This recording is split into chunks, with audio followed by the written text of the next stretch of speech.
Independent foreign policy. Ito raw ang isinusulong ng administrasyon, sabi ng Malacanang, sa gitna ng mga kontrobersyal na pahayag ni Pangulong Duterte laban sa Amerika, sa European Union at sa United Nations. Pero kaya nga bang mabuhay ng Pilipinas nang hindi umaasa sa mga bansa at organisasyong ito? May report si Sandra Aguinaldo.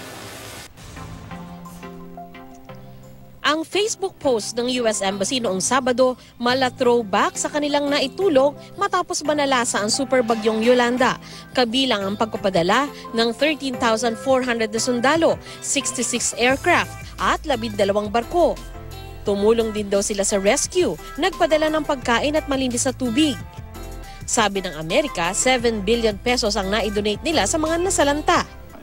Si Asif Ahmad, ambassador ng United Kingdom sa Pilipinas, tila nag-throwback din. May ilang tweet siya sa tulong ng UK noon ding manalasa ang bagyong Yolanda. My tweet was about the contribution that the international community, the UK, has made when the Philippines needed our help. And part of that is because we are fast approaching the anniversary again of that horrendous typhoon Yolanda.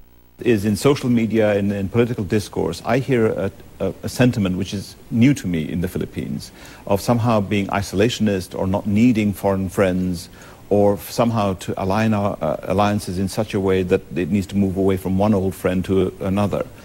Ayon sa ambassador, sa listahan ng foreign donors matapos ang bagyong Yolanda, UK ang bansang nagbigay ng pinakamalaking halaga, $122.7 million o 6 na bilyong piso. Sinundan ng Amerika at United Nations, pampitong European Union, ang China pang 37. Ilang beses nang binatikos ng Pangulo ang Amerika, EU pati na ang United Nations. Nagbanta pang tatapusin ang pakikipag-alyansa sa Amerika.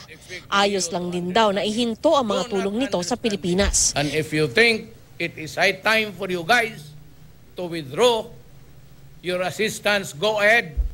We will not beg for it. Pero bukod sa tulong, malaki rin ang pakinabang ng Pilipinas sa pakikipagkalakalan sa European Union na umabot sa halos $14 billion o halos 11% ng foreign trade ng Pilipinas noong 2015. Mas nagbenepisyo ang Pilipinas dahil mas malaki ang halaga ng in-export nito sa EU kesa sa in-import nito. Ang Pilipinas din ang mas nagbenepisyo sa ating export naman sa Amerika noong 2015 sa halagang mahigit $9 billion. Sa kabila ng maanghang na salita ng Pangulo, sabi ni Budget Secretary Benjamin Jokno, nananatiling magandang ekonomiya ng bansa at walang dahilan para matakot ang mga investor.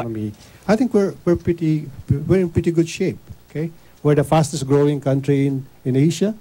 We can borrow money at a very low rate. I have not seen this kind of interest rate, and we got a good program, the 10-point agenda of the president.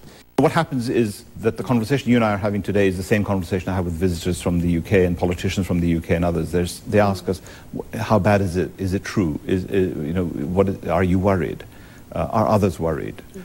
What will happen if old alliances are removed and whatnot? And I can't give carte blanche reassurances. What I can actually say is that the Philippines I know is not the Philippines I hear about today. Para naman kay Defense Secretary Delfin Lorenzana, kayang mabuhay ng Pilipinas nang walang tulong ng Amerika. Ano bang masama ang mangyayari sa atin kung wala tayong treaty alliance with the United States? I think ang dami namang bansa rito sa paligid natin na wala namang treaty alliance with the United States. Okay naman sila eh.